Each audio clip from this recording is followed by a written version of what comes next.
Hey guys, Bjemson Darius, aka BJ here from Dear Dad Podcast. Now, when I started this podcast, I wanted a platform where I can record and upload my content very easily. I didn't want to go through any hoops to get my podcast out there. When I did start my podcast, I was on a different platform. But after I was introduced to Anchor not once, not twice, but over 3 times by my close friends, I decided to give Anchor a try. I must say, I absolutely love it. Not only is it easy to use, but I am able to record, edit, post, and publish all my episodes right there on the app or the site. I was able to transfer all my episodes onto Anchor in less than 5 minutes. That, for me, was unbelievable. Oh yeah, here's the best thing of all. It's free. It is free to use. Yeah, I know, that's crazy, but take my word on this. It's true. Using Anchor has definitely made podcasts so easy. Trust me, you'll love it. So download the free Anchor app or go to anchor.fm to get started.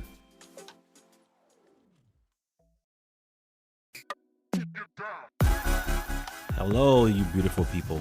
Welcome to the Dear Dad Podcast, a platform where you can come and express yourself, whether through poetry, spoken words, essay, or simply a live conversation. This is all dad talk. I'm here for you. Let's go. Hello, you beautiful people. Thank you for coming back to your Dear Dad podcast. My name is Bjemson Darius, also known as BJ. Thank you again for joining us again for this conversation. And today I have another special guest for you. It is another relative of mine. It is my younger brother. So we're doing relatives a lot for this podcast for now on. I'm so happy that he decided to take this offer of talking about fathers and dads and fatherhood. And I'm so happy to introduce you guys to my little brother, Gamaniel Darius. How you doing? How you doing, everybody? Thanks for having me. So I'm just gonna jump right into the first question. And again, these questions you can answer it as far as you want to go. You can go as deep as you want to go, and I encourage that. And the first question is typically is it's gonna be who is Gamaniel? Tell me about Gamaniel. So, who am I? Um, so, out of the 6 kids that our mother had, I am number 4. I'm the last boy from my mother, um, and I have 2 younger sisters, one older sister, and 2 older brothers. Um, what do I do for a living? I work in finance. Um, always have been interested in numbers. Ever since I was a younger child, and I took that into college, and it worked out in the long haul.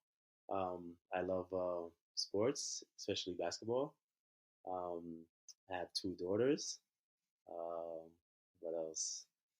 I think when it comes to the family, um, they say I am the one who they can go to in terms of financial, um, which is good.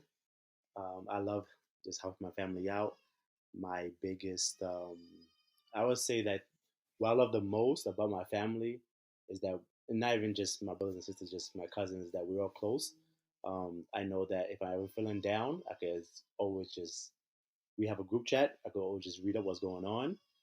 When I was younger, we had our cousin who lived up the block from us. We had 2 cousins. And whenever I was going through a bad time, whenever I was bored, I just always go see them. Um, it was fun because it was always laughter. Um, they moved away, but we always keep in contact. We literally talk every day since maybe 4 years ago. I don't know what brought it up. I guess maybe whenever WhatsApp came out, we just came up with a group chat and we talked every day. We do trips together.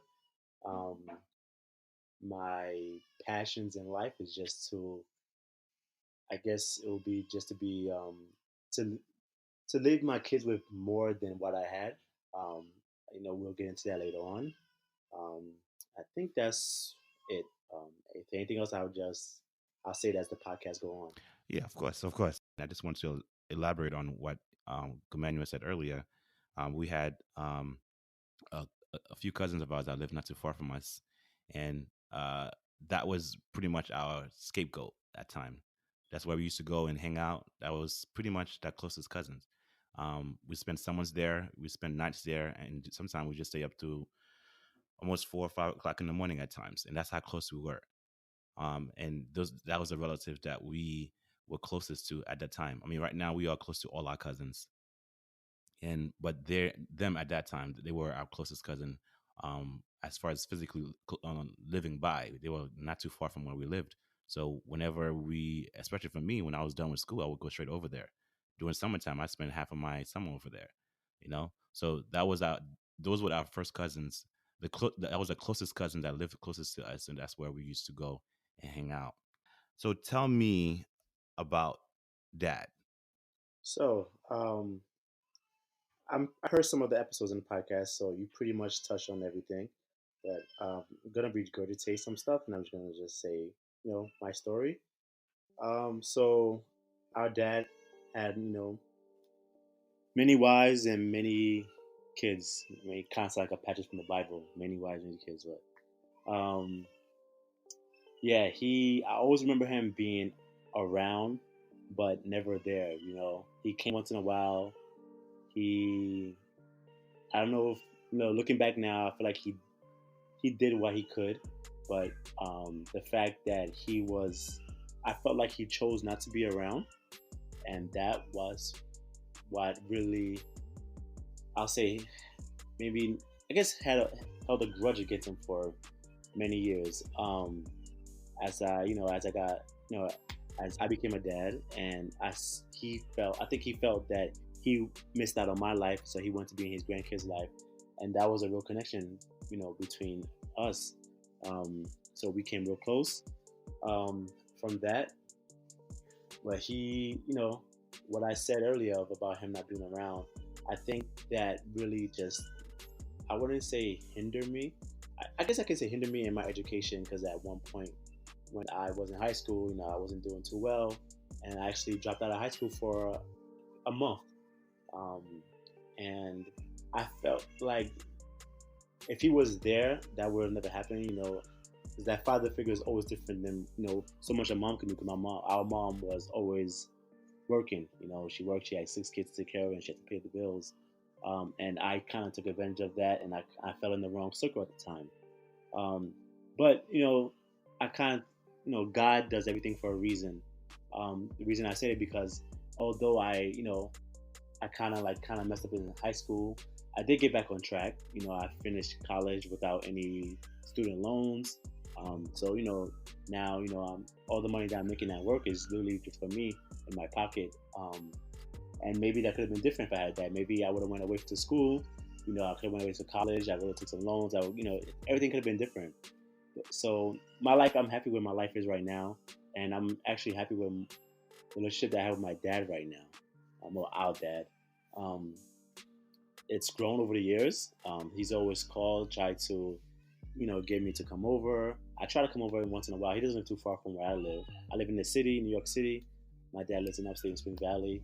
Well, they don't consider it upstate, but not that far. So it's maybe like 35, 40 minutes away from where I live.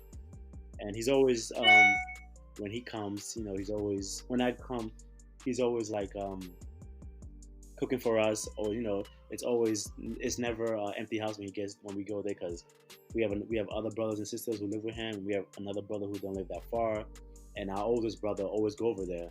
So whenever we're going over there, it's like a social moment. It kind of reminds me of what I mentioned earlier about our cousins who didn't live that far. It was always a good time when we went over there. So now whenever I go see my dad, it's always a good time, and I actually look forward to going and seeing him.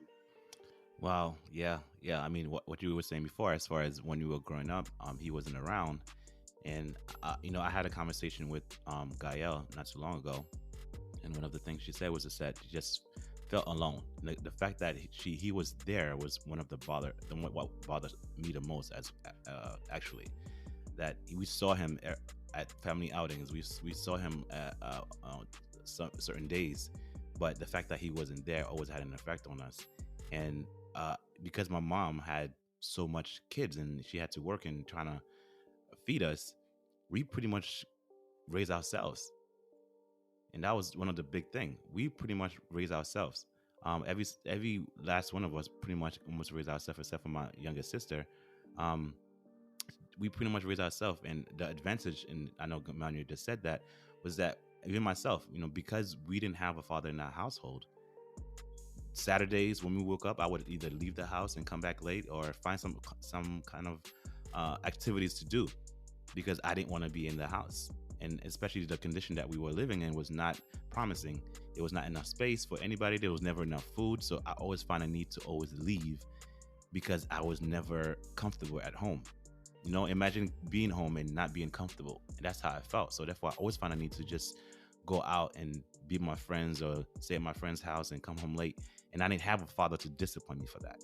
And that was a problem. And I think almost every last one of us had to go through that, but we had to pretty much raise ourselves. It was difficult, but we made it. And that was one thing I can really say I enjoy. So, I mean, I don't blame, again, I'm not putting blame on my father. Again, it's probably because of his upbringing. I don't know the full detail of his upbringing. I just know it was not the best, but I'm not putting blame. I just know during that time, that's what was happening. And that's the reaction that we took from it.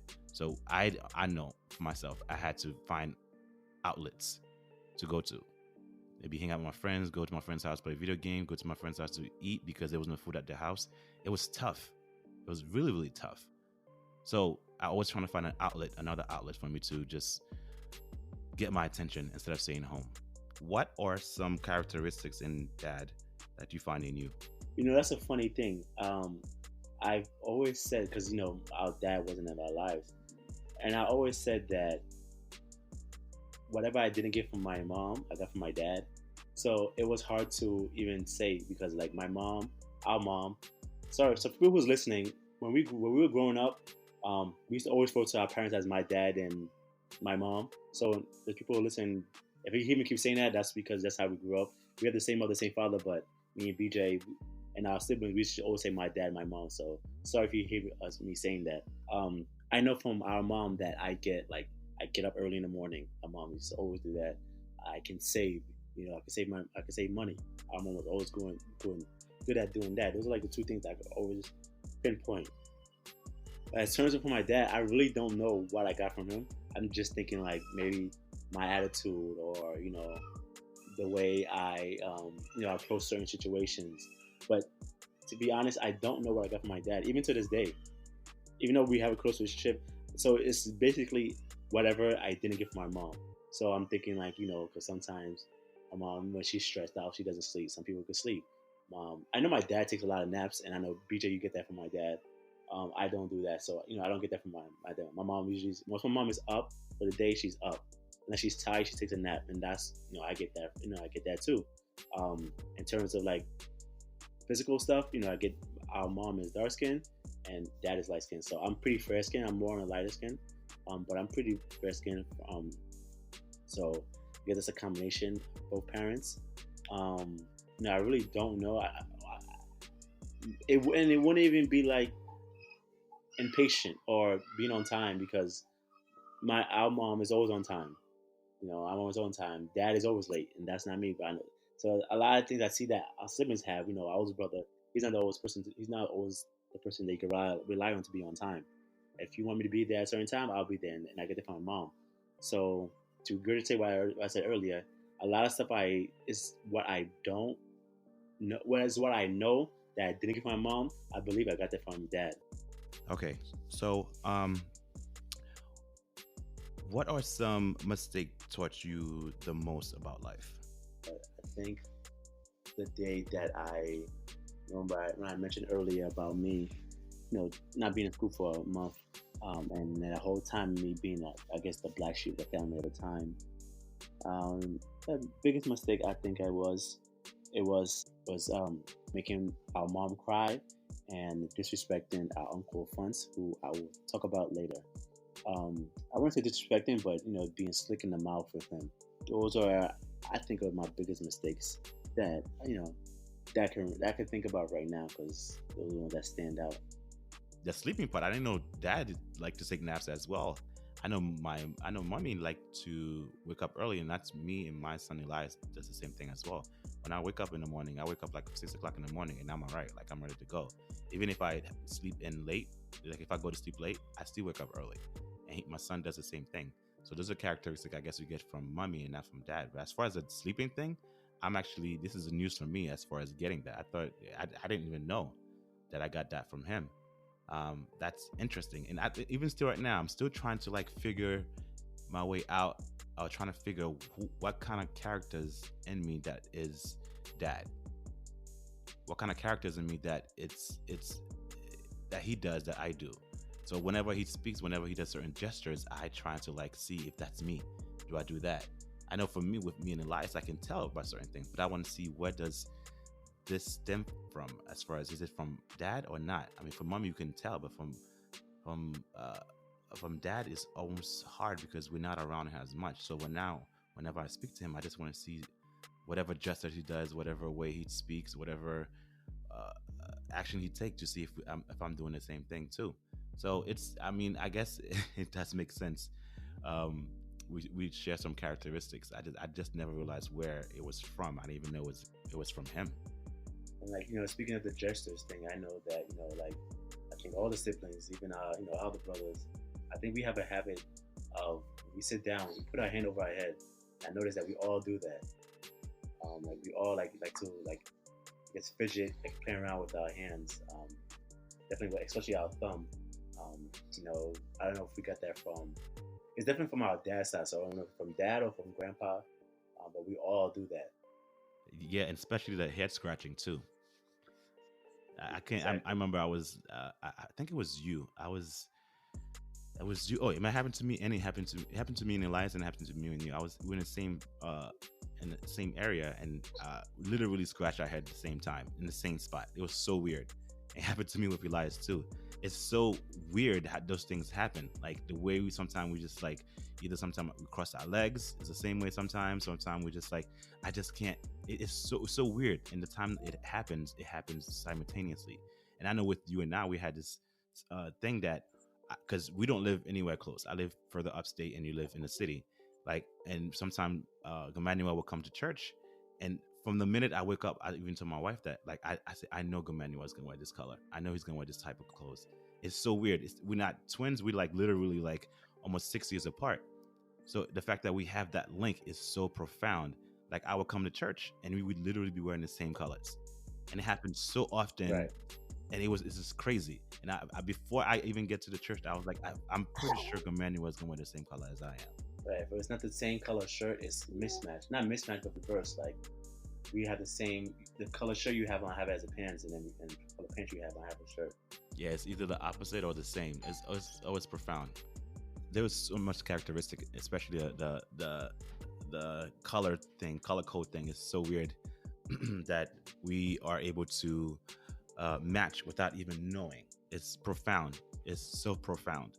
I mean, still today, I'm kind of intrigued about it, to see what am I going to wear that you're going to wear. I think our style is similar, because I know both of you and I worked in retail when we were younger. So I mean, that can make a difference, but I don't think that's the reason for it. But I know we worked in retail, but the fact that we can literally match, it's, for me, it's still profound. And also the fact that we shared the same room for, almost, a dozen years or more. And, an interesting thing is that BJ moved out maybe like a week before I did at our mom's house. Yeah, that's another similarity. Like, I got a job offer, and I had to move, and Gamaniel had got a new apartment, so he had to move as well. So it was literally, we moved within 7 days apart. It was so weird. I moved out, and then he moved out. It was kind of a shocker to mom, because we both moved out, because both of us shared a room. So we both moved out, and you started a family, and I had to get a new job. So we both moved out at literally the same week. And the day I had my interview was like, I think it was the same day that your wife had her interview, and she got hired, and I got hired literally within the same week. So there's a lot of the similarities. We're going to take a turn right now, and we're going to talk more about fatherhood. So what do you enjoy most about being a dad? So that's easy. What I enjoy the most thing about being a dad is providing for my daughters, and them having to experience things that I always wanted to, and doing things that, I always wanted to. Just the other day, I was having a conversation with my oldest daughter, Abigail, and she was saying, Daddy, I only been to DR, I've been to Haiti, I've been to Virginia Beach, Miami, and Disney World. That's all I have been to. I'm thinking, when I was your age, I didn't go anywhere, and the fact that she doesn't understand it now, but you know, I see it as I'm proud of myself for allowing her to have all these things. She's only 6 years old, and sorry, and for taking her to all these places. I'm pretty sure when she gets older, she's gonna appreciate it. But just the fact that in the summertime, it may sound small to you guys, but my life was completely opposite. In the wintertime, we were cold. Summertime, we were hot. My daughter in the summertime, she's cool. AC is always on. Wintertime, we always have the heat on. These are big things because these are big things for me. These are big things for me that I'm able to provide to my kid with stuff that I dreamed about having. She just came from this summer. We took her to Disney and we took her to DR, and it was a great time. She had a great time, and she got into the Disney Castle, Princess Castle. She had dinner. She had dinner with the princesses. She had a great time. And when I think about it, I'm just thinking about what more can I do for her. Now I'm even not even now, but like when she started school, I was doing I continue to do education with her, math, reading comprehension, and when we had parent teacher conference, a teacher was saying that she's doing real well. She's doing above the national average, real well, especially in math. And she said she could do better in English, but even though in English she's still doing better than national average. And math, that was my strong point, and I see that in her. Then she asking me questions like, "Daddy, what's this times this?" And she'll tell me the answers, or what's this plus this, and she'll tell me the answer. And I'm real proud of her for that. And I think that I see her in me. I see a lot of similarities, things that she do, such as like one day she flushed the toilet with her feet, and I used to always do that when I was younger. And that's things that I never taught her. I didn't teach her I didn't teach her how to do that. She just got it from me. So yeah, those are the main things I'm proud of. About being a dad. Yes. I don't think I've ever told you this, and this is one of the a confession I can say.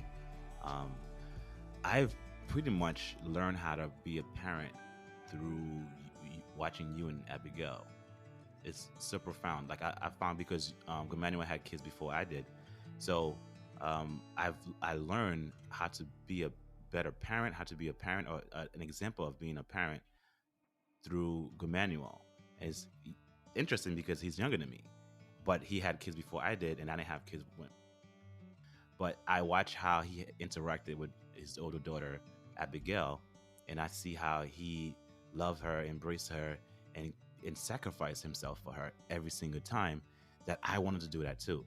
You know, I also learned how to be a father through my older brother. So it's kind of profound that I learned how to be more of a dad through my siblings instead of my father. My father was not an example. It was an example that I followed. I saw how my older brother literally sacrificed himself for his son, and both sons. And again with Gamaniel, like I would watch him teach her how to read and her vocabulary increase, teach her ABCs, her numbers. So, and I told my wife that when before we had kid, I was like, "Look, whatever he's doing is working. I want to do it too with my family. I want to do it too whenever we have kids." So that when we have our son now, I mean, I can see that literally I'm pretty much mimicking what you do, and I'm parenting. I'm parenting. I'm learning how to parent. I learned how to parent from you guys. You guys have kids, and I'm learning from you. And I always take a step back and say, "Wow, like." This is the stuff that I should have learned from my father, but I'm learning it from my siblings. I mean, you can learn how to be a father and a dad through just about anybody, but I was interested in seeing that it was from my siblings instead of it was from dad. Yeah, especially um, I give credit to people older than me, like you said, our oldest brother. Um, Me and his son, we're very close. That's my godson. We're very close, and although I wasn't his dad, if I'm not his dad, I kind of learned some stuff about, just being an adult from him. Um, just the fact, it's mainly love. When you love a child, you do anything for that child. You want that child to succeed, especially in this world, with you or without you. If you were to die today, you know that you did your best. And when it comes to like even like the educational stuff, um, when Abby was born, I had like these posters of ABCs and colors and shapes, and I didn't think of that. I got that from our Uncle Willie. In his house, he had alphabets all around the house, and I was like, no, I thought about it. I was like, that's a good idea. I think because visual helps a lot. So those are things that I just learned from other people. I didn't know that's where you got it from. I mean, I know I got it from you, but I didn't know that's who you got it from. But it works so well. And with Elias, it works so well. He's a visual learner too. The way he's able to retain is impeccable. So I was stunned. I mean, again, I a lot of the parenting that I've learned from you, and I've sit and observed. And I mean, not say much, but I definitely credit a lot of the learning was from you and Peggy, my older brother. So you guys literally taught me how to be a parent. And for me, I mean, I have a lot of role models in my life. I have a lot of people that I take a lot of positivity from, as far as how to be a dad and how to be a better dad. I can say I have a lot of role models, so I just take a lot of good from whomever that I get close to. One particular person that I'm going to think about, and I can see how he embraces his kids, the way he talked to them, the way he acknowledged them, the way he educate them.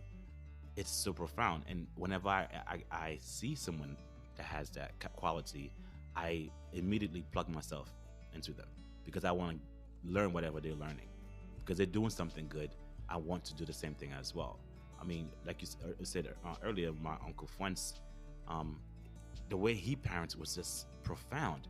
Like, this is a person that he sacrificed literally everything. Just to go into more detail, like it's to the point that if it wasn't for my Uncle Fuentz, we would not be in the position that we are in right now. And that's across the border, from my sisters to all my brothers. And I can honestly say that. I mean, I'm not gonna say I'm speaking for them, but because we went through that, if it wasn't for him, he was our number one father figure. At least for me, I know he was our number one. He was there for education. He was there for like parenting. He was there to show us that even though your dad is not around, at least want to show you that you are loved. And he showed literally almost every one of us that we were loved. So that's why whenever he's asking for something or he wants us to do something, for me, I would drop everything to go and help him out. This guy, he made so much of a difference. I know I didn't talk about much as far as father figure, but as far as father figure and whole, he literally showed us that we were loved. He showed us how to love, the way he embraced his sons, the things that he did for us. It's just profound. I can literally have a whole entire episode, a good sit down conversation about this guy. One of the big examples I can have as far as father figures. He taught us how to love. He taught us how to care for our education. If it wasn't for him, a lot of us would not finish school or would not be interested in school. He pushed us to the place that where my mom lives right now. If it wasn't for him, we would not have those things. Like, we owe a lot. I owe a lot from this guy. Yeah, I mentioned his name earlier, and I was gonna bring him up and mention him. Everything you said was 100%. Uncle Fuentz was the guy who, like, when I mentioned Dad, he chose not to be there. Uncle Fuentz was the guy who chose to be there and wanted to be there. He saw how we were struggling, and he said, no, that's not gonna happen. These are not my kids, but this is family. And for those you know, our last name is Darius. Uncle Fuentz's last name is Million. It's just he's my dad's cousin in the long run. So he didn't have to do that. We were living in downtown Manhattan. It was a very small room. That's all we lived in, a room. The bathroom was outside. The kitchen was outside the door. We shared it with the neighbors. So we were living in a room. And one day Uncle Fuentz came in. I think we were, like, most of us sleeping on the floor. And he just came in and he said, okay. He came in, I think maybe like a week or two, because he had to get supplies. and he literally built us a bunk bed, two bunk beds, one on one wall, and one across the other wall. So remember, at that time, my mother had five. There was one of our sisters in Haiti, and so there was six kids in the house. So I had six kids, but one was in Haiti. So there was six people in the house, including our mom. So I remember, I believe Gael and which our older sister and Peggy slept upstairs, in the bunk bed. BJ slept down. I slept on the floor with my mom, and Barbara was a baby. I think she slept in the crib. I will always remember that. The fact that he literally gave us a place. He built a place for us. He didn't give it to us. He built it. He built us a place for us to sleep, and I'm so grateful for that. Even to this day, just the other day, since the summertime, he's always busy. Once he's always going to see his grandkids in California. Both his kids living in California, and he has brothers in Florida. He's always traveling. I was just trying to just to see him and just to take him out. It was hard because he's always working. I'm working. I have kids, so it's different now. And I finally got a hold of him. And when I first told him that over the summer, he said he wanted all of us to be there. And it's hard because we all have families, and it was hard to work out. And one day I was just like I'm just gonna call him because every time I call him, it's hard for me to reach him. Hey, I'm gonna try now. And he said, yeah. He said, yeah, let's go out tomorrow. I said, okay. I was like, pick a place, wherever you want to go. I'll take you no matter what. He's like, I got a friend who's in town, my best friend from from childhood. I was like, I don't care. You can have 20 people. I'm taking you out. We're going out because I've been trying to see this guy forever. And he isn't the father figure to me. Whenever I think about a dad, it's him. All the lessons that if you see, I'm sure people watch Family Matter and all those family shows growing up, and somebody would have a talk with the kid. That was Uncle Fonz. And remember, my mother had 6 kids. He had to talk with all of us. He always took time, no matter what. My mom used to call him whenever he was out of control, and he would come, no matter what he was doing. Maybe it wasn't that day, but he'd come within that week. He would definitely come and make the sacrifice. That's one guy who and when we talk about being a father, who we learn from. I also learned from my uncle, but Uncle Willie and my brother. But I think I learned just love from him and sacrifice and doing no matter what. It's literally unconditional love because he never wants anything. He doesn't ask for anything. Even when, for instance, this summer when I went to Disney World, his brother used to work for Disney World, so his brother retired. I told him, I want to go. I want to bring the kids. I want to bring just one of our daughters, and he said okay. And I said earlier, Uncle Fonz is always traveling, so the day was getting close. And I couldn't reach him. I left voicemail. I couldn't reach him. So I understand he's busy. So I called his brother. His brother told me, okay, this is what it's gonna be. A big discount. He literally gave me a big discount. This is how much it's gonna be. I said, all right, fine. Compared to what Disney World charge, I'll take it. And Uncle Fonz called me literally the day before about to leave. He was like, yeah, I spoke to your mom. I've been so busy. Sorry. Your mom told me going to Disney World. And you called my brother. I was like, yeah. He was like, why did you call him? I said, because I was trying to get in touch with you. I can't find you. He's like, if I tell you that I'm going to take care of it, I'm going to take care of it. He called his brother. He called me back maybe 15 minutes later. He said, you're going for free. And this is me at 32 years old. Uncle Fonz always looks out for us, no matter what. I'm sure all of us have stories. And this is Uncle Fonz at 32 years old. Me at 32, still looking out for me, still like a son. And then whenever he introduced somebody, he said, this is my son. That's what he says. When I took him out to dinner and his best friend was there, he said, this is my son. When his brother called me back, he was like, I didn't even know that Uncle Fonz see you like that. He said you're like a son to him. No problem. Don't worry. Yeah, he doesn't even say we're like sons. He said, this is my son, this is my daughter. Because he literally raised us. Like my youngest sister, he literally raised her. I mean, when I can say, again, I can have an entire hour to 2 conversation about this guy's greatness, the stuff that he does or have been doing and still doing for us, sacrificing. He was literally our father at times. Like whenever we need to have a conversation, like Gamaniel said, he was there. Whenever we did something wrong, he was there. Like he would talk to us. It wasn't penalizing us. He would sit us down and talk to us and share his stories, his way of doing things, and tell us this is why we shouldn't do those things. This is why we should do those things. And he always have a story to tell. He always have a story to tell because he went through it. He doesn't want us to go through it. He see that we're suffering, so he tried his best to lighten it up, and he definitely did. Again, I must say 50 to 60, 70% of the where we are right now is because of him. Or where we are right now is because of him. He literally, whenever we ask him for something, he drops everything for us. And I'm not saying me, I'm not only saying Gamaniel, for all of us. He has such a big impact on all of us. If there was again, an ideal father figure, our Uncle Fonz was definitely that guy. And I'm so happy that we were able to have someone like that in our lives. Because again, who knows how we would turn out? Who knows how we would turn out? Because there was never enough space, never enough room, there was never enough of anything. And the fact that he saw something and a problem, and he came in and fixed it, like Emmanuel said. We were living in a 1-bedroom apartment. Correction, we were living in a room, I'm sorry, and shared bathroom. That's how severe the situation was. And he literally, I'm pretty sure it was not something that he should have done, but got his equipments and was able to like literally build us beds from scratch, build us beds so we can have somewhere to sleep. It was my mom and all 6 of us. Imagine that in one room. Profound. Again, we can go in deep with this conversation as far as Fonz, because this is the ideal father figure. This is who this guy is, and he still today will always sacrifice himself for us. I love this guy so much. Love him so much, and I even still today I feel bad because I'm like, I want to do more, but I don't know what to do. And he doesn't ask for more. He just right now I'm pretty sure all he requires is a time, but he doesn't even have time because he's always doing something. You know, I fully enjoy this guy because he just knows how to love. He just knows how to be a parent. He just knows how to sacrifice himself.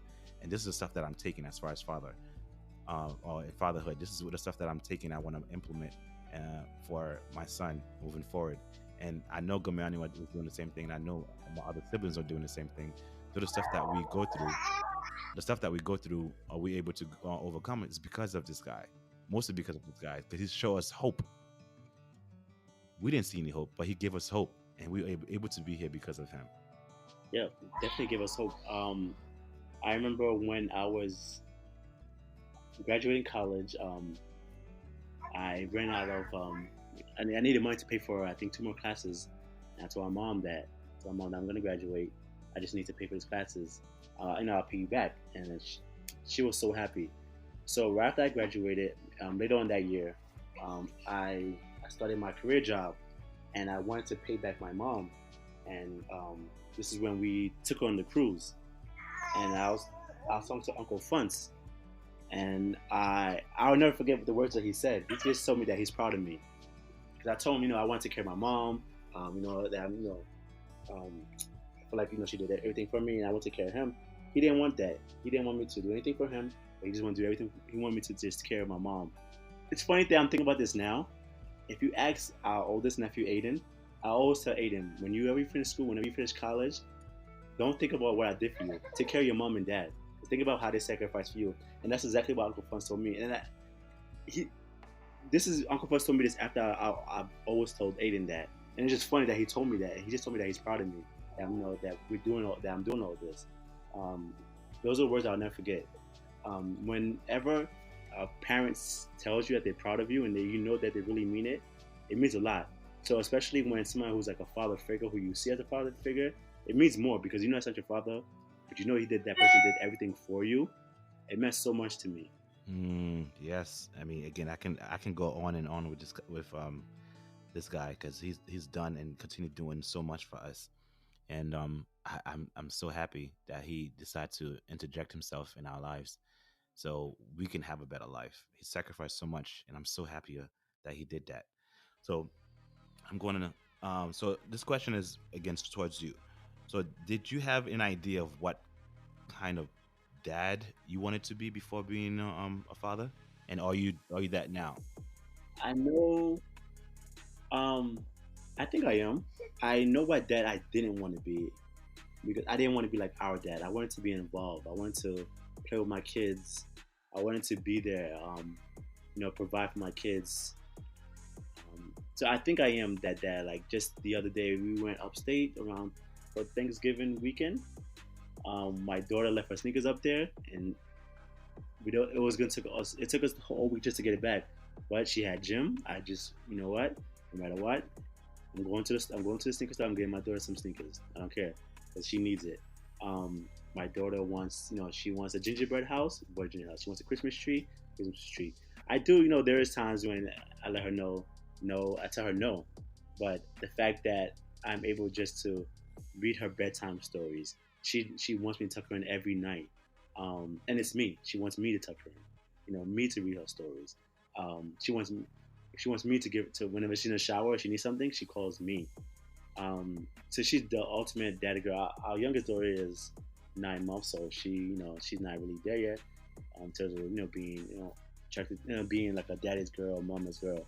But our oldest daughter Abby, she's the ultimate daddy's girl. Like everything is daddy this, daddy that.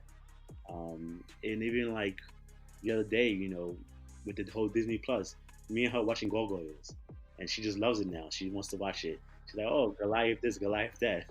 Why he turned to stone, or why they going back in the past?" It's just that whole thing that I want to have with my dad. Like just, and it the whole thing I want to have my dad just like watching TV and discussing it, cartoons, watching movies, joking, going to like Broadway shows, Disney shows, and those things. It's not for me. I don't. To tell the truth, I don't enjoy it. I just enjoy spending time with my daughter, and enjoy that she is able to go back to her friends and say like, "Hey, I did this." Especially us growing up when we were in whenever you go back from whenever we come back from summer vacation, actually what you did, we didn't do much. We just stayed in the house or go outside. We didn't do much activities.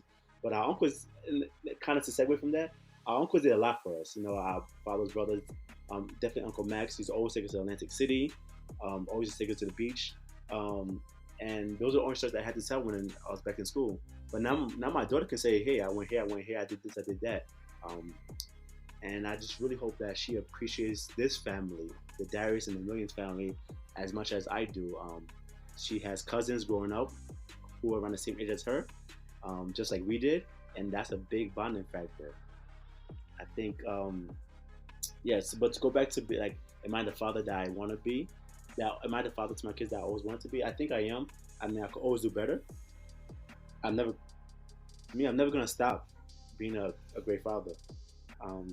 But I am happy with the dad I am now. There's no regrets. Hmm.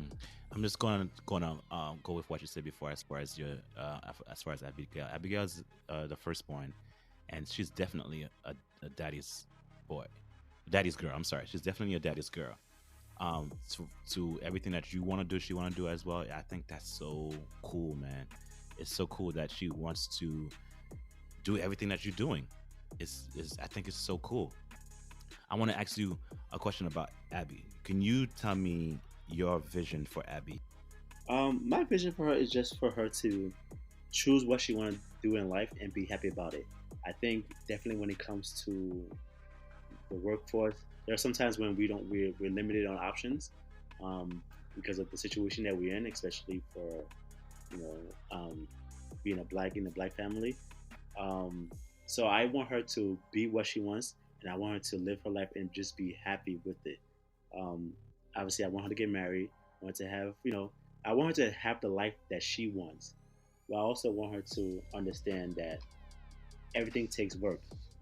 Nothing comes easy. But in terms of, I always say this thing about, oh, when Abby gets older, Abby and Logan and all the kids, they're gonna go to the Pocono because that's what we did. That's what we did.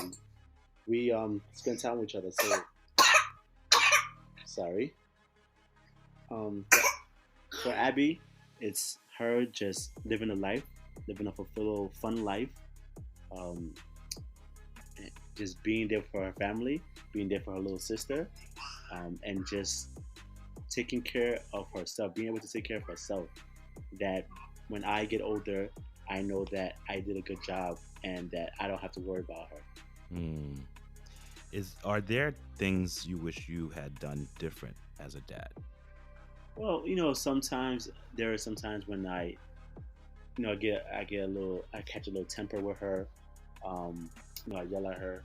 Um, but it's all like it's all like a learning thing. But sometimes, so I live in the city, and those of you who don't know that the city has a certain time when you have to find parking. If you can't find parking, then you're screwed. So in the morning time, I have to get Abby ready, and I gotta get Isabel ready. I drop Abby off at school. I drop Isabel off at my mom's house, and I gotta find parking.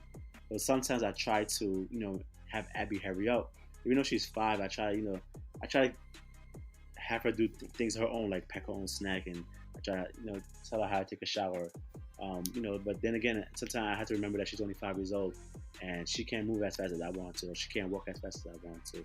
So I think if it's just me, it's the whole temper thing, and more of relaxing with time. Even though with the cities, it is a certain time you gotta be at a certain place. Um, I think just me when it comes to time, just trying to understand that she is only 5. Sometimes I do understand that, but especially in the morning time. It's usually in the morning time that she's only 5 years old. She can't do everything, but I try to prepare myself to avoid that. I try to do everything the night before. Iron her clothes, or I pack her bag, or I ask her what she wants for breakfast. That way, I try to have everything ready, and I get up early, extra early, just to do all these things. What are 3 happy moments in your life that you can sum up, either with your kids or for your own person? I think the first happy moment that I can think of is and it's funny, when we moved from the 1 room apartment to the projects, because it was from 1 room into a 4 bedroom. So instead of cramming and being all around each other, we had our space. That was a very happy moment, and especially for my mom. 'Cause my mom used to always say she wanted kids to be able to run around. And it was a pretty big apartment. Um, Second happy moment, I think it was. All right, so I'm gonna go to a little story and then say this. When I was maybe 14 or 15, maybe around that age, um, our aunt Alud, she had money she had money on the counter, and I took it. I took it, and she said that you cannot come back to this house until you give us the money back. And I denied it for a while, and I was just missing my cousins. 'Cause I used to always go there. I missed them. I missed them. I missed them. And I think the fact that I owned up to it, I said yes, I took it, and I gave her the money back. The fact that I think that's when I really realized how much family meant to me and how much I love those guys. I really missed them during that time. Um, that's the second moment when I realized I did a mistake and I owned up to it was a big mistake. The third, I think it would have to be finishing college because it was a journey. Like I said, I I stopped going to school for a while. I had to go to alternate high school. I finished a semester late, but I started college in January. I started college of the year, so I wasn't too far behind. I started at community college, and I felt like I wasn't going anywhere. And what's the point of for me? If I could just go into a 4-year university and then just get out the way because I'm gonna have to do it anyway. And the fact that I did it, and I was the first one in the family to do it. It wasn't my goal to be the first one in the family to do it. No, it wasn't. Isabel's trying to lie. Um, it wasn't my goal, but it was just a goal just to financially be in a different situation. And the fact that I did it, and I started a career job, and you know, just looking back of all the sacrifices that I did, whenever our cousins used to always go out, I never used to go out. I just tried to stay home and like study and finish up. And that was it. And just to continue from that, um, true family is always going to be there. When like I said, our cousins used to always invite me out. I used to never go out, and now we go out all the time. We go out all the time. So true family is always going to be there no matter what. Mm, I'm just gonna elaborate on something that you said on the moving into the graduation. When we moved from the 1 bedroom to the 4 bedroom, I think I want to give you guys an imagery of how this was. So we went from 1 bedroom where we shared the entire room, 1 room, all of us sharing it. Again, this is just us being transparent. It's hard. It was hard for me to say, but it's easier for me to say it now. one bedroom, one room. I keep saying one bedroom, one room to a four-bedroom apartment. I remember the first day that we got this apartment. My older brother and I literally ran inside the apartment, and so we can pick out for our room. Literally, I ran in the room to try to pick up my room. The room that I picked was the room that my older brother wanted, so he kicked me out. So therefore, I had to go to the other room. Since he was the oldest, so he had his own room, so I had to share a room with Gamaniel. So that's I want to tell you that that's how big it was. That's how much of a difference it was. And again, us just getting that apartment was because of my uncle Franz, because he was determined to get us this apartment, and he did get it for us. So imagine moving from one room apartment to a four-bedroom apartment. This is a luxury for us, and this is stuff that we Sorry, let me also mention that we also had a living room and an eating kitchen. yeah, all we had everything that we didn't have. We came from literally nothing to having pretty much everything. And that's the reason why I think right now, um, uh, I think all of us are very humble because we came from nothing, you know, from very little, from the beginning. We came from nothing to having whatever we have right now. So anything that we get, we're grateful for it. At least I know for myself. Everything that I get, I'm grateful for because I know how it is to not have anything. I know how it is to not be able to eat. I know how it is to not be able to sleep on your own bed. Like, I know how it is to not be able to breathe or have a home to come to and relax. I know that. So the fact that we were able to have a place that we can call our own, call home, and be able to stretch our legs and be okay, I don't know how else I can say it's profound. It's so electrifying because we're able to have a lot of stuff that we didn't have before. We're able to do a lot of things that we didn't do before. I'm able to come home and be relaxed. That's how powerful that was for me. You know, it's such a powerful thing. And I just also wanted to just talk about what you were referring to as far as graduation. I believe you were the first person. Gamaniel was the first person to graduate from college. And as soon as he graduated from college, I had to get my act together. I gotta do it too. You know, again, I learned from you. You are the youngest brother, but I learned. I absorb a lot of these things from you because you were able to achieve it. I'm like, I can do it too, and that's how I visualize things. That's how I absorb these things. I see if you can do it and you're doing it well, you're able to overcome it. I can do it too. Not to say I wasn't able to do it before, but because I see that you did it, it pushed me, it encouraged me to do it. You know, me getting my education, I'm not. Of course I got it for mommy, but because you were able to do it, I was like, I want to do it too. You know, I want to be up there when you up there. I want to have my diploma where you have your diploma. Like, I want to have that right next to you because you did it. I want to do it too. And I always wanted to say that because of you. I think a lot of us decide to like take our education seriously. From myself to my older brother, he decided to take his education seriously as well. But it just take just at least one of us. At least for me, it just took one of us to just like say and show that they can do it, and the rest of us were able to follow as well. For me, I can see the value of education. Like I said before, it wasn't a thing for me. It's not too much of a thing now, but I see the value of it now. I would have a higher interest in it if I was able to, like, I don't know, see someone that was able to make it. Because all of us were going through our own ordeals. All of us were going through our own struggles. All of us was trying to grow up. Sometimes at that point, we feel like we pretty much raise ourselves, you know, to a certain degree. So imagine all this plugging in. So education was not a thing for me. I just wanted to just get out. So moving forward, to see that you are able to accomplish that, it really just like set me on a path of getting my act together, or set me on a path that, okay, education is important. I need to get this. And I also seeing that it's not only just for me, it's an accomplishment for my for mommy. It was an accomplishment for mommy, and it's accomplishment for my son. Is even now I'm looking forward to continue my education because I want him to know that one, education is important, and two, that if I can do it, he can do it too. Mommy is doing it, so he can do it too. So a lot of the stuff that I'm doing right now is not because it's not simply because of for me, especially I'm a parent now. It's because I wanted to show my son, and not even my son too, I want to show literally the niece and nephews that they're able to do those things. It makes it easier for them to accomplish those goals if their uncles and fathers and moms are able to achieve those goals. So I'm doing it not only for me, but I'm doing it for everybody else that's around me. So to show that we can do it. And that's one thing I wanted to mention as far as that.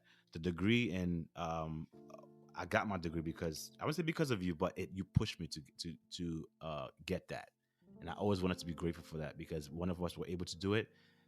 That means that all of us can do it. And if you remember when I turned 30, I put a post on IG. Um, I dedicated a decade to all three of my older siblings, you, Gael, and Peggy. Because I know I've seen all the sacrifice that you guys did for me, and I really appreciate that. I wouldn't have been able to graduate from college if it wasn't for you guys, including with you guys. Um, I'm very thankful for my older siblings, from Peggy being like the second father figure. Um, my first memory of my oldest brother Peggy was him protecting me. That's the first memory I have of him. Gael, she was, our mom was always working. Gael used to always step in. She was a second mom. She used to always cook.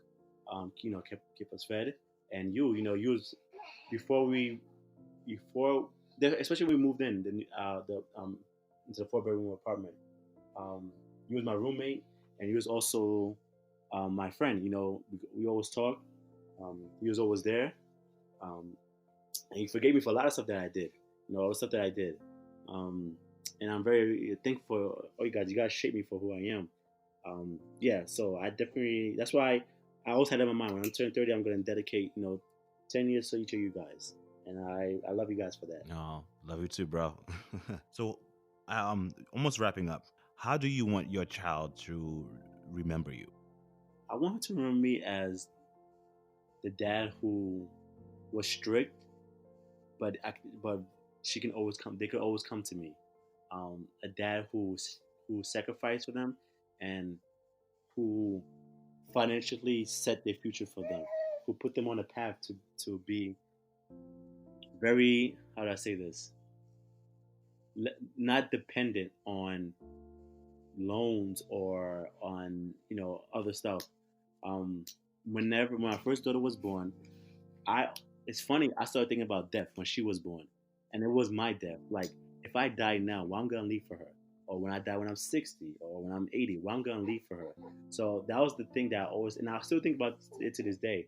How can I financially, and how can I shape her to be a woman um, that's prepared for this world whenever I do depart. Um, I mentioned earlier, I'm very good at finance, so I'm always try to just set aside some money for them. Um, you know, invest some money in for them, just so they can be financially ready after college, because college is only going to get more expensive. Um, so for these kids, my two girls, I just want them to know that I was the fun dad, just like I'm the fun Uncle G, and I just want to be the greatest dad to them. That's the kind of legacy you want to leave behind. That is. With Elias, there's so many things that I want to accomplish before I don't know, kick the bucket. There were so many things because I want him to see that his dad has gone through some stuff, but is able to make it. We refer to the education, but it's not only education, just how we interact. Everything that I do, he wants to mimic. Whenever I'm fixing stuff around the house, he wants to do it. Whenever I'm on this podcast, he wants to be on the podcast. So I can tell that he wants to do it. So I want to also leave a good legacy for my son as well. Just a good way of understanding things, a good way of going about things. So yes, you were referring to your daughters as far as certain things you want to leave for her as far as legacy. I wanted to just ask a question referencing that. You're raising two daughters right now. Abby is older and Isabel is the youngest. Do you have any fear of raising daughters? Yeah, I have fears. So just to go back to the other thing about legacy, a thing that I know I'm gonna be okay with, is the family that my daughters have. I know I'm gonna be okay with that. So back to your question, in terms of fears about raising two girls, it's fears on both ends. I'm a black man. I always thought, I guess I was naive when I was growing up that as long as I have an education as a black man, I'll be fine. But with what's going on, especially what's going on in the United States, it's very scary. Um, so that just leaving two, it's something would happen to me, God forbid, leaving two girls, young, definitely young, without a father, it's gonna affect them. So that's one thing. And another thing is that I I want to say that I'm not afraid, but I just don't know, what God has in store for them, or what's gonna happen because they're females and they're black females, um, and it's changing. What's going on in times is changing. Um, so that's my fear, but my goal is just to always be there for them and just try to teach them, the way of the world, the way of man. And when I mean man, not mankind, men, as in guys. So, as you know, you have a daughter, and she's mimicking pretty much everything that you're doing, and she want to be like you. Would do you think do you think you molding her to date a guy potentially like you? I don't think at this time, I don't think so. I think maybe I am. It could be I am, but I think I'm molding her. Sorry, I think I'm molding her to just. I want to say that I think I'm molding her to just be ready for life. And it's life as a kindergartner. I'm not gonna mold her. As a 20-year-old woman. Right now, it's all about learning. Um, your alphabets and letters, and how to apply that to life. Um, Pretty much soon we're gonna start doing currency. We're gonna start learning about money. Um, and when I do give her money, um, she she's just like me. I give her money. She puts it in the piggy bank. She knows that. I tell you, she use it for ice cream.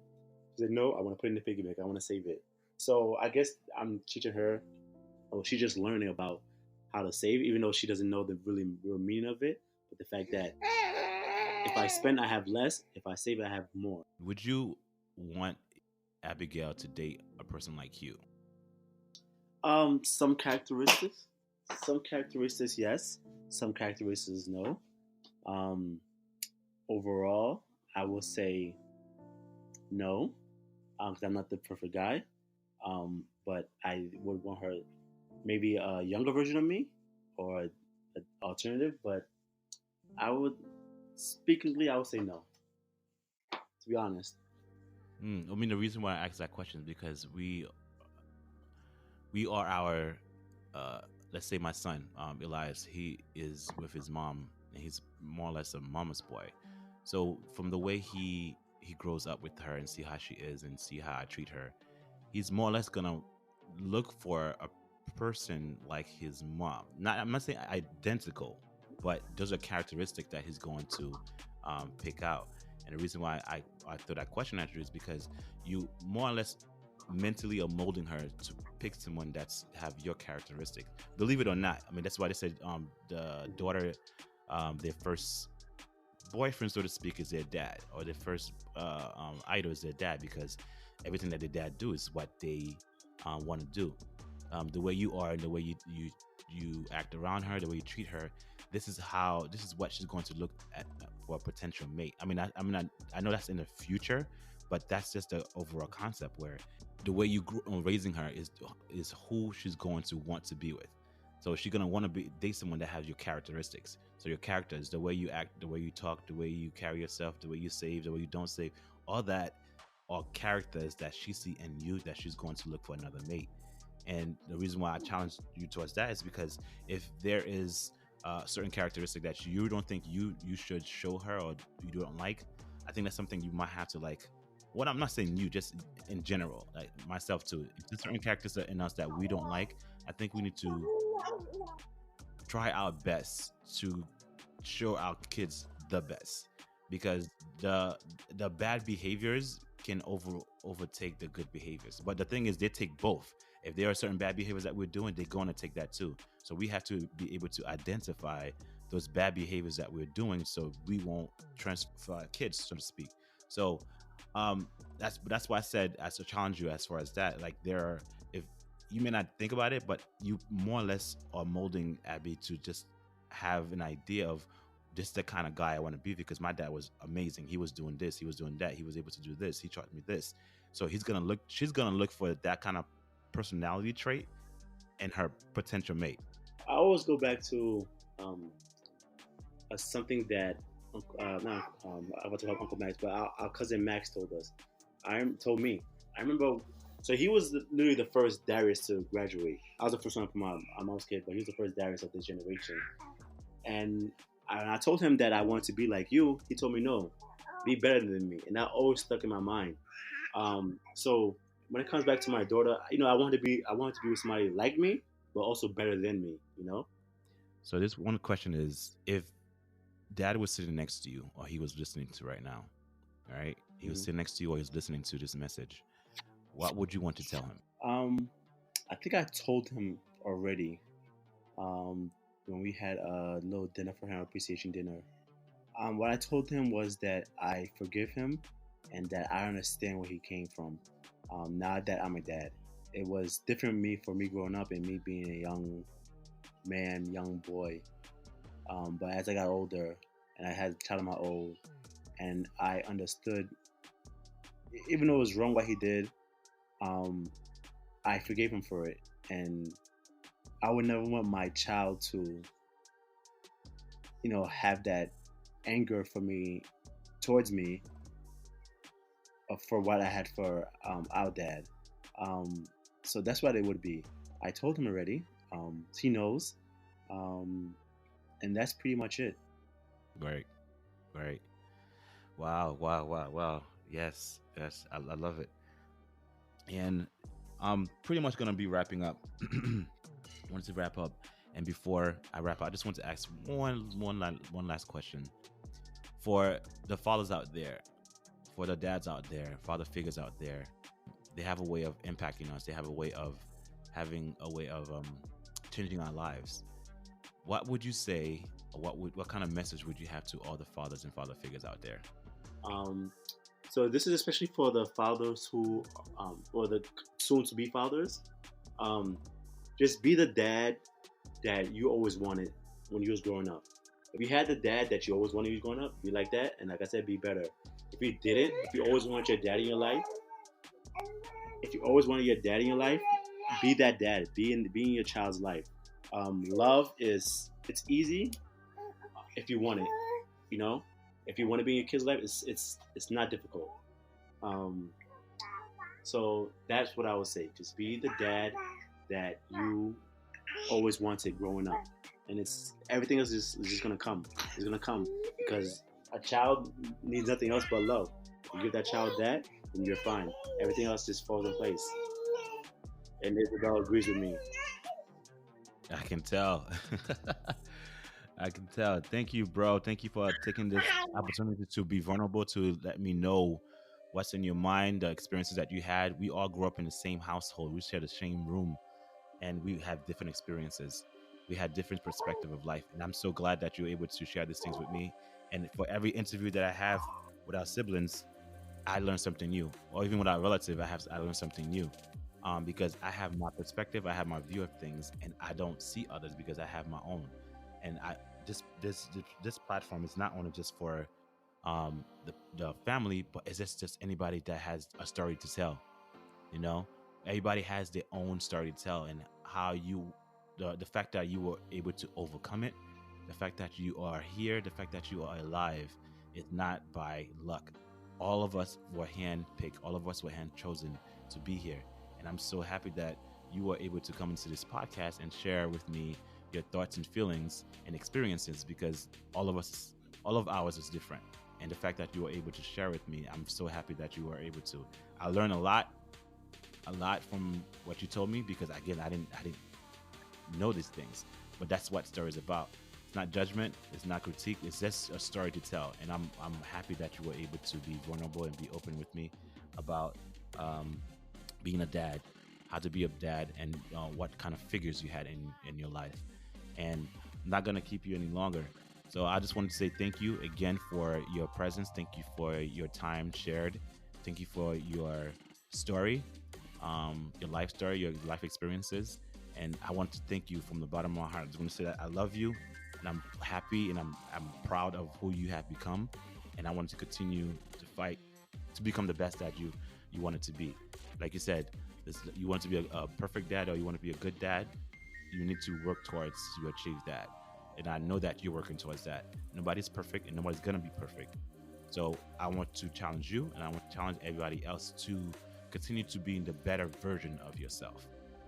Be the better version of yourself. You're not gonna be perfect, and you're never gonna be perfect. But if you strive to be perfect, you will be perfect. Or you strive to be perfect, you'll be close to perfect, should I say? But I want to thank you again, bro, for the time that you had, for sharing with me. And I want to say again that I really do love you. Thank you. I love you too. I love you all, you guys. Yeah. So I'm just gonna say one more thing. Like I said, um, like our cousin Max said, don't be like him. Be better than him. And what that meant to me was, I don't know if he meant it that way, but what it meant to me was this, and this is for everybody. Don't set limits for yourself. You can mold yourself after somebody, but you can always be better. So that's what I'll say to all the dads or the moms, just and everybody, and whatever you're doing in life. Set a goal for yourself. Then after that, set a goal to, set another goal. Just keep improving yourself, and no matter what you're doing. Wow, wow. Be better. Don't be like me. Be better. Of course. That's amazing. Be better. I mean, you see someone that's doing something good. Be better than them. Yeah, I'm pretty sure we want that for our kids. We want our kids to be better than us. So again, guys, I want to thank you for allowing us to be vulnerable. Thank you for my guest, Gamaniel Darius, my brother, for sharing his vision, for sharing his message, for sharing his story. And I want to thank you guys for coming back for this podcast. And I will see you later. Bye.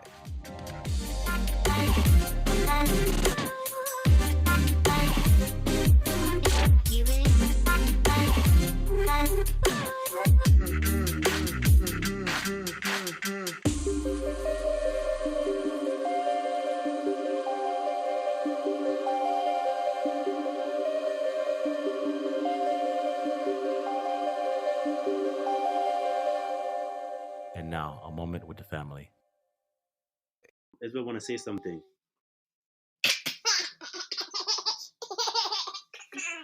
All right, guys. All right. Good night. Okay, guys, if you want to keep up or listen to more of this podcast, you can go to Google Play, Stitcher, Apple, and Spotify. And of course, on social media as far as Instagram. Catch you later.